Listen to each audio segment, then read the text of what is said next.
Okay, let's clear something here. People remember 80% of what they see versus 20% of what they read. So if you think photography is just about taking fine pictures, definitely you've not met today's guest.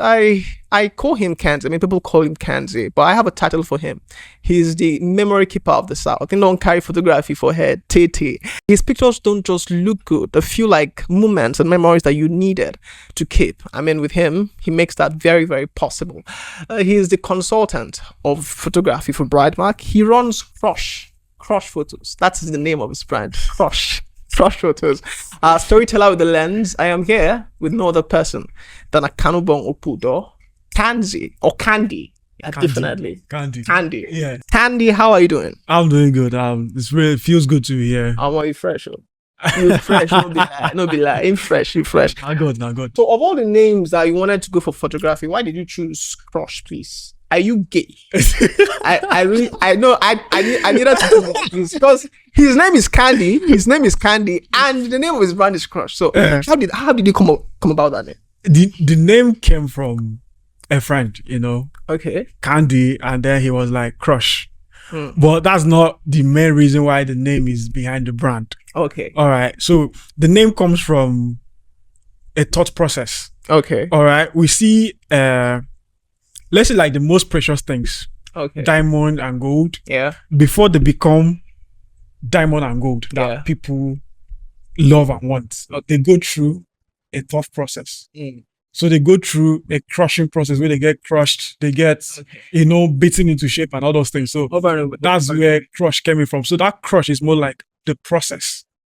So is it a coincidence that you're Khandee and your brand's name is Crush? That's Khandee Crush. Yeah, it's not a coincidence. It's not a coincidence. I mean, someone would have thought anyways. But I mean, I'm very, very, very glad to have you here. Thank you. Okay, so let's talk real Khandee. I mean, everyone's snapping these days. We have ring lights, we have photos. I mean, people have different ways of taking presence of themselves. People capture pictures. You seem to capture presence. So what makes your photography different? I'll say what stands me out from other people is that I'm not just looking at pictures. I'm not just looking at photographing pictures or taking pictures. Yeah. It's all about the moment. It's all about the story. Okay. So what makes this different is the thought process. It's not just picking up a camera to snap, but why am I taking this particular shot at this particular time? So it's all about the intention behind the picture. That's just what sets me apart. So it's more about the moments. Like it's more about All right. That's cool. So do you think people admire photography enough in Nigeria? Do you think they ignore the process but just admire only the result? People ignoring the process and going after the result is more like something that happens in our everyday life. So you look at in people's life, people ignore what you go through, and they admire what you've become. The result. Okay, what you've become. Yeah, definitely. So that's the same thing with photography. A lot of people don't care. So it's not like giving someone a quote and they're like, is it not just pictures?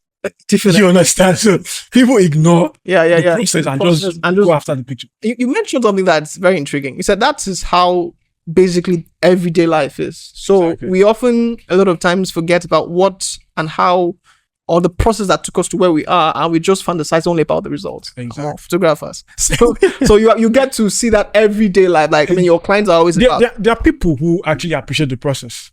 Okay. There are people, but most of them just about the give me pictures. Okay. So have you ever taken a photo and you've realized it sent or told a better story, a bigger story that you wanted it to? Let's say there's an event or there's a photo shoot that you had with somebody, and you're just like, after the end of the photo shoot, you just realize that, this is bigger than I actually thought. Actually, there is. And funny enough, it's actually a picture of my dad. Oh, wow. So it was at I've been hearing about I and my dad looking alike and all that. So it was at my sister's wedding. Okay. It was very unplanned. He was just sitting down and then I took a picture of him. So years now, that picture has been like 5 years ago. Wow. But each time I look at that picture, I just see myself in him. I keep that picture as my favorite picture. There's nothing too special about it, but I'm just the only one who can really relate to what that picture is. So what makes a photo very powerful then? Is it just like you've said it before, but is it more than just the fact that a camera is taking it, or it translates to the fact that a presence or a memory is preserved? There are a lot of reasons. There are a lot of reasons to why a picture should be a great picture. Yeah. So there's the technical aspect. Okay. Which is how best you can light, how you frame, you compose. Yeah. And there's the thought process is there. There's the post-production. So, but then this is like this is art. Let me not say it's like art. Okay. So it's only the artist that can most times that can interpret that story. What is there? So you might see an abstract painting and you're like, it's just painting. It's just painting, but then it's only the artist that can actually. So just like art, photography is based on perception. Okay. Yeah. So I can say this picture is a great picture, another person comes and criticizes it. Yeah. So I think it's based on perspective. Based on perspective. So someone told a story one time like that and said people can come into this particular room and I mean, if you put 10 photographers in this particular room, they're going to tell the stories differently. It's different angles. Exactly. Okay. All right. Exactly. Okay, let's flip it a bit. In brand strategy, visuals are definitely the identity of a brand. So how does photography contribute to branding? What role does it play? Okay, so now that we're talking branding, when it comes to visuals and branding, we know already every brand has its brand identity. So things that distinct it from other brands. So when the role of photography here, since you have your identity already, so we follow in that part. All right, that you've set your colors, your logo, theme, logo and everything. So we just follow that part and then preserve the identity. The identity. Okay. So a very honest take now. What is your take about people obsessing themselves about perfection when they do photo shoots? I mean, I'm sorry to come after the ladies, please. I'm so sorry to come after you all, but I mean the ladies are always about, do this. My skincare, can you touch it again? Can you make this bigger or can you make this flatter? I mean, you know what I mean? So I get you. Why do you think the obsession about perfection in pictures have actually killed the emotion the picture is supposed to send? Okay, first off, I won't say that is good. I won't say that is bad. Because if you look at life generally, most people walking around with insecurities about their self, about their appearance. So now they can't change those things. Okay. So for some people, when they come for a photo shoot, that is their chance to have their self looking as perfect as they've always envisioned. You understand? Okay. Yes. So I wish my hips could be bigger. So it's time for a photo shoot. Photographer, do it. I wish my waist could be slimmer. It's time for a photo shoot. That's like the only medium. So let me ask, does that transfer pressure to the photographer? A lot of times it does. Okay. I've had a client we had to go back and forth almost 4 times because of adjusting. The picture is okay. We're not talking about skin retouching here. It's just the figure. Yeah. Just the figure. Just the figure. So what specifically was the client asking for? We can't say it here. Let us attack this. This is a case of making my waist smaller. So in my eye, it was okay. Oh. You know? So I just said the first time, it was like, no, it's not enough. You can still do more. And then you can't, most times you have to satisfy the customer. Yeah. So that's why I got to realize that we're not taking pictures for ourselves. Oftentimes, we're taking pictures for its business.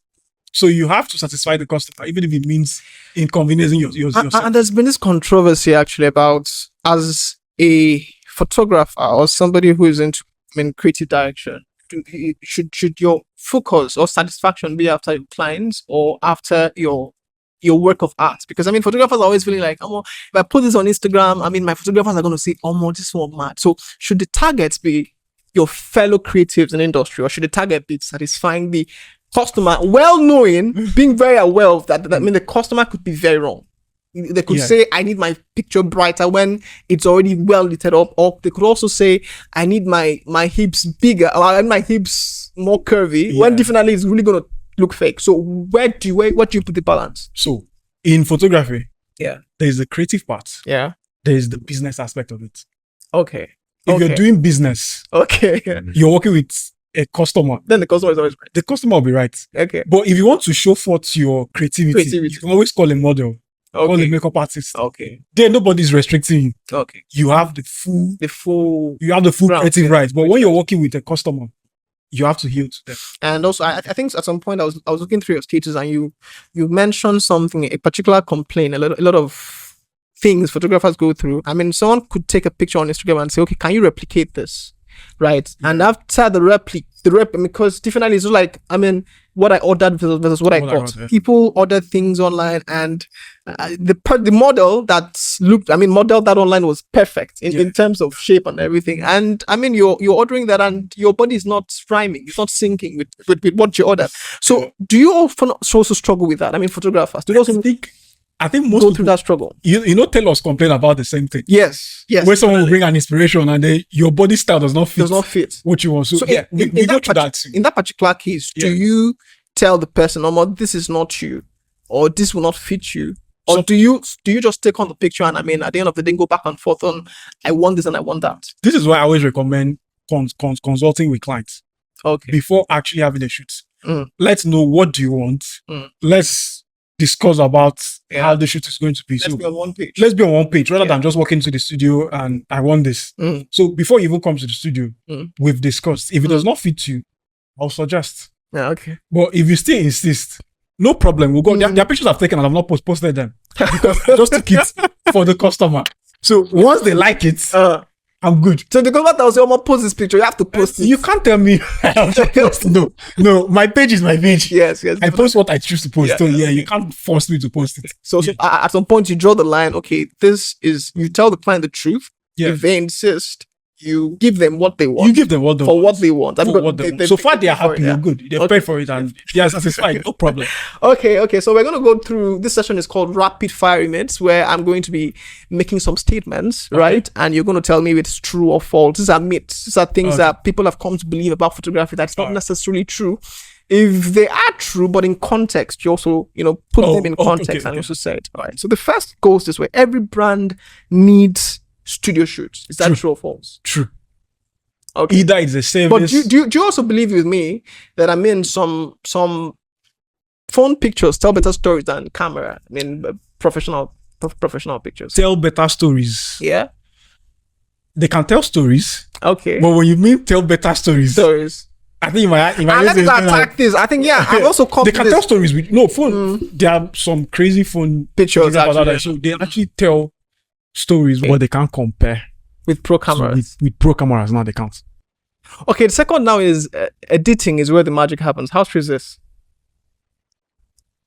Yeah, photography. You've been in this game for a while, so I can't say editing is where the magic happens in the whole process. Okay, the whole process. Okay. Take the whole process as if you're cooking.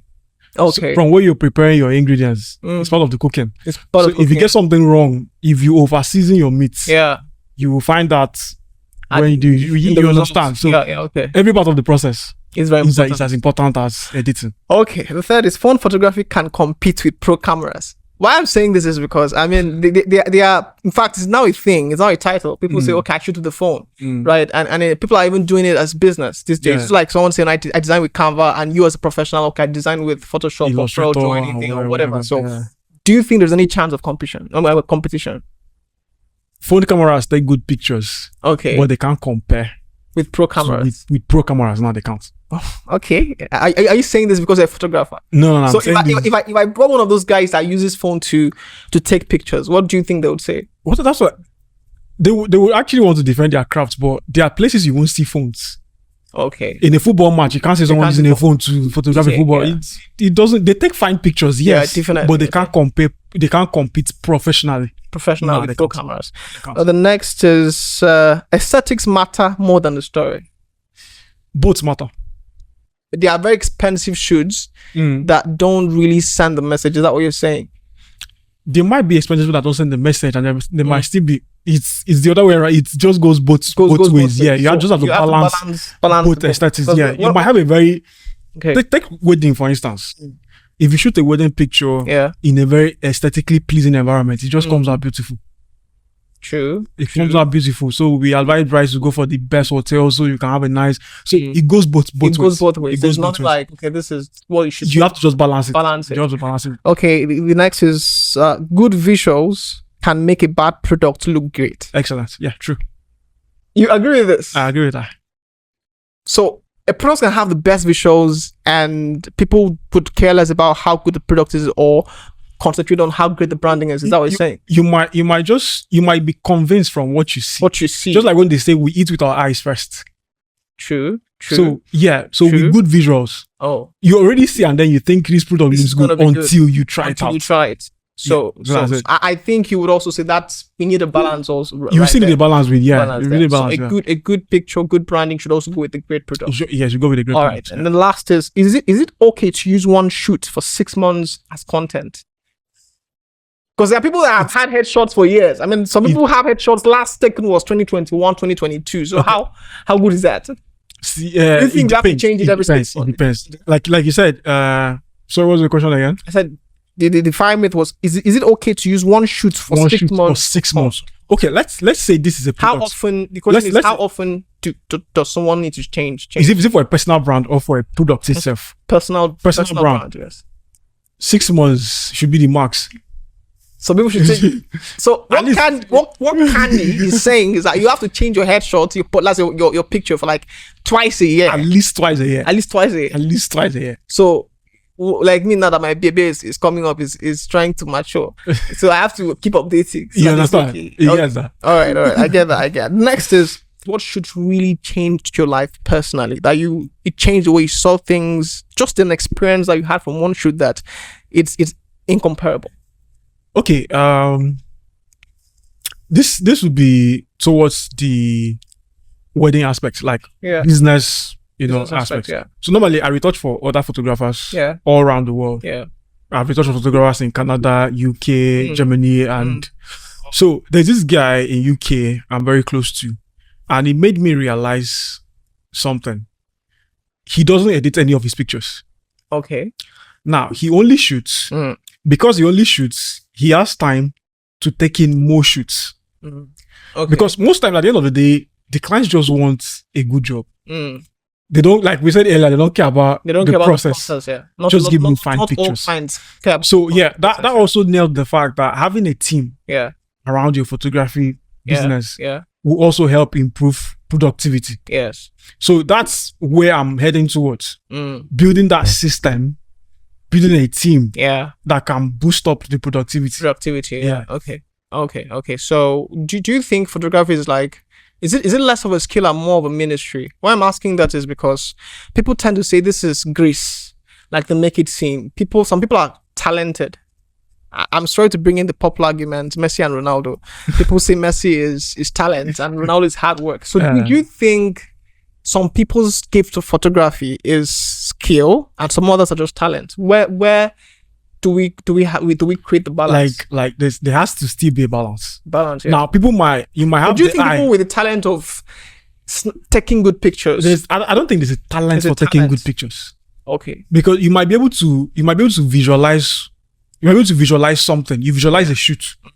It's the skill you interpret from the camera. Yeah, to get what you visualize out. Result, yeah. So you might have that eye for things, but you still need the skill behind the camera, behind the lighting to bring out. Yeah, so it's a combination of both. Yeah, it's a combo of both.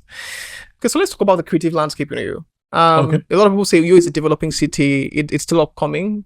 How do you see the people you work with, the clients you work with in you? Have they come to be that awareness, that consciousness that photography is now a thing? It's no longer camera boys in plaza that are doing photography. It's now professional people taking up cameras. And is the narrative changing from your business experience with your clients? What do you think? The narrative is actually changing. Okay. Compared to how it was before.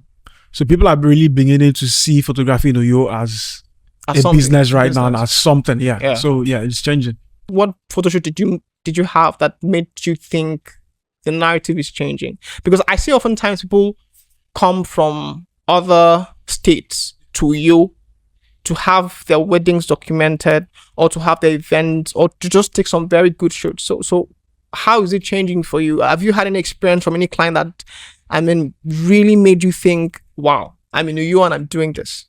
Okay. To have clients who walk into the door and have that mentality, the first thing you need to do first is you have to send a message. Yeah. Okay. That's where your branding speaks. So let people know what you stand for. There are some people who will come down, there are people who will come and then be all mediocre and stuff. Yeah. So but you already work on yourself. Yes. There are certain things, there are certain brands before you approach them. Yeah. You have to be ready. Yeah. Talk about phones, electronics, cars, whatever. Yeah. You have to be ready because he's not a normal So personal again, branding as a photographer. personal branding, it plays a great role. Okay. Yeah. Okay. Then do you think, like I said before, there's a shift between just camera boys and people who are doing the main thing. What is the difference between you? I know I asked this before, but I have to ask again. What is the difference between you or someone perceiving you as this guy is into professional photography? And what's the difference between you and someone that just takes passports at Plaza? It's just my brand. The brand. So I've tried my best to build a very solid brand over the years, from educating on YouTube, to putting our materials out there, now on TikTok, and so it's basically just my brand and the vision I have for my brand. So let's take practical steps now. What practical steps can photographers use, right, in doing this, in doing these things and branding themselves? What practical, pragmatic steps can they use, especially in branding themselves? What did you do? Okay. What can they do as well? You know quite a lot about branding, right? Yeah. So you know that we want to dive into the topic of branding. It's broad. It's broad. So what I would say in general is add value. Okay. It might be anything. Clouds is value. Okay. Actually, so if you can build clouds around yourself. Yeah. So people I took pictures with this guy just because whatever clouds he built around. So just find value and add to your brand. Okay. That's it. In perception. Mostly perception. Mostly perception. So just look for a value and add to your brand. Okay, so let's talk Naira and Kobo in real life now. What is the most expensive shoot that you've had in your life? I know this is not coming for you. Don't worry about that. This is not coming. Nobody's wedding or portrait. Yeah, wedding or you're mostly an event. Wedding photographer. No, but I do more portraits. And weddings. Okay, so let me even ask, which genre or which part of photography makes the most money? Just be at the top in whatever field you are. Okay, at the top, yeah. Yeah. So what about those? If we might say wedding photography makes more money, but there is a portrait photographer who is charging 500,000 naira per outfit. Wow. So in whatever genre of photography you find yourself, find a way to be at the top. At the top. That's where you make the most money. There are product photographers cashing out. So it's just find your way at the top and you will make money. Oh, okay. So it's a little about where you're practicing or the niche that you are in photography, and more about how good you can get in that. It's more about how good you can get in that niche you find yourself. Yeah. Okay. But you've not answered my question.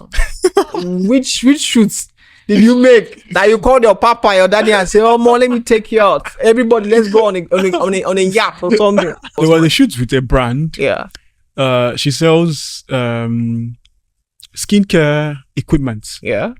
Yeah, so that was a shoot that made me. It was actually a commercial shoot. So that was what even opened my eyes into the commercial space. That seems like there's money in this niche because the check that came in was like, should I say, almost X7. Okay, what I was always getting. Wow. So yeah. So first, let's talk negotiation, because a lot of photographers don't know how to negotiate. Yeah. When that came to you, how did you negotiate your way around it? Because I mean, people say don't make the first offer in negotiation, right? So if someone comes to you and how much you charge, and you just put a particular charge out there, and there've been stories, right? There've been real life stories of people saying, I didn't want to say my first charge, and at the end of the day, what they wanted to pay, their budget was times 5, times 7 of what my charge is. So what was a negotiation tactic in trying to get that particular shoot, right? that I mean paid you more than you expected? The first thing was that I tried to understand where they were coming from. Yeah. So first thing I do is, if a brand like that reaches out to me, I try to know how long has this brand been. Have they done shoots like this before? How much are they making? Like how much? You understand? How much are they? If I bring this invoice, would they test it? You know. So then I now start asking questions like, have you done shoots before? Okay. How much was it? Were you satisfied with what you got? Because let's leave money first. Yeah.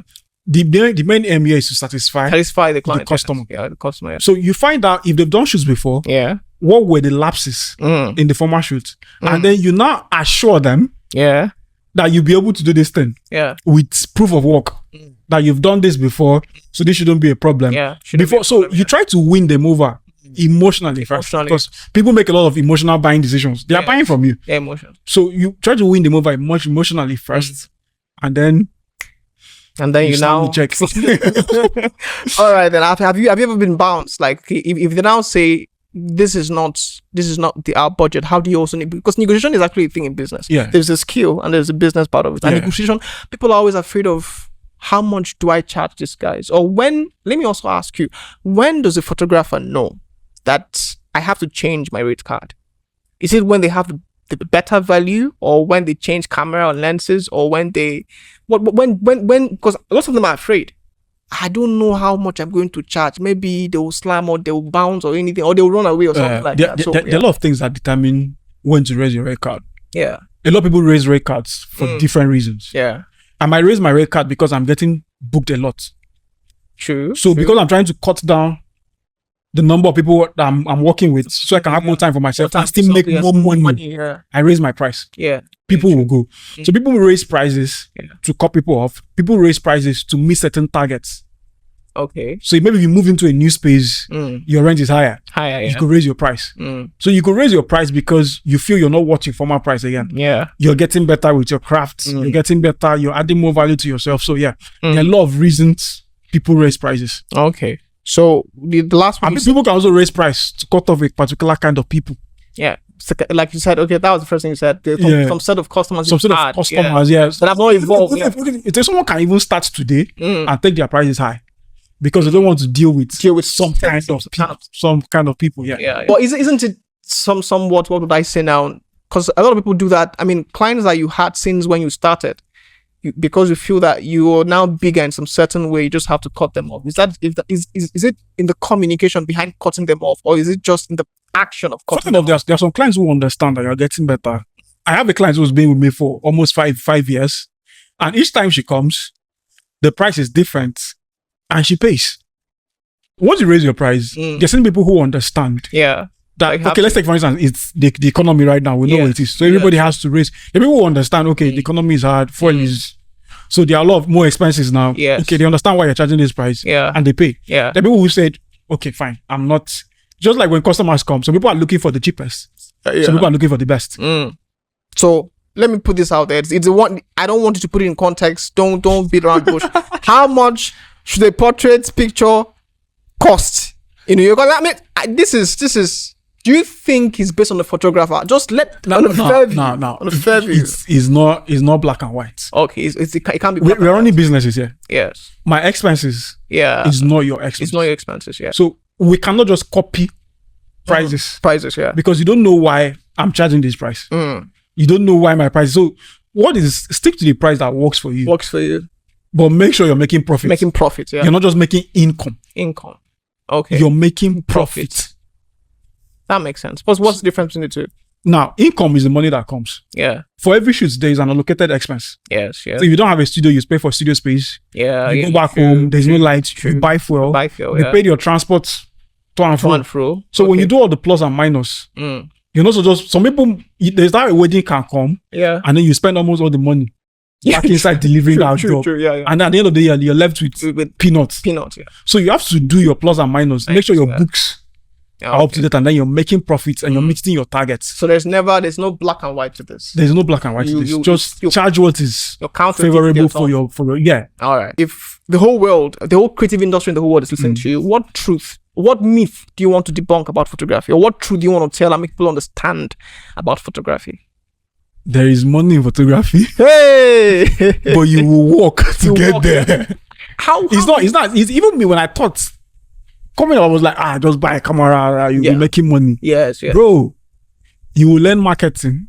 True. You will learn to sell. And at some point, you will learn branding. And when you're starting, you're all these people. You're your PA. Okay. You're your social media manager. Yeah. You're the photographer. You're everything. So a lot of people give up. Yes. A lot of people leave it because the grind is not easy. And if you find yourself in a place like Uyo, which is adapting photography. So it's a whole of work. You need more grease to your elbow. Now let me also ask this question: When did you learn to delegate responsibilities? Because a lot of people find it hard to do this. You want to be the person carrying equipment. You want to be the one shooting. You want to be the one editing. You want to be the one talking with clients. You want to be so.